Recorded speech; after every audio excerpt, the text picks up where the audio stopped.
Hello guys and welcome back to the channel. In this video, I'm going to show you how you can create Outlook mail account. So let's get started.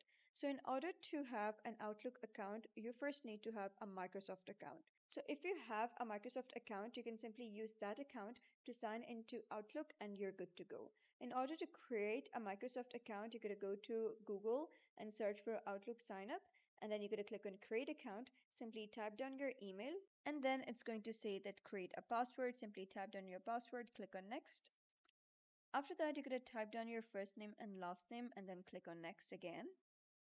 And then you're going to select your birth date, select your country, region, birth date, month, day, year, click on next. Once you do so, you'll be redirected to an interface where you'll need to verify using your email or phone number. Once the verification has done, it will process it for some time and then you'll be granted access to your email account. So you can simply sign into your Outlook using your Microsoft account. So that is how you can create Outlook mail account. So if you found this guide helpful, please consider subscribing and leaving a like. It really helps me out and I'll see you next time.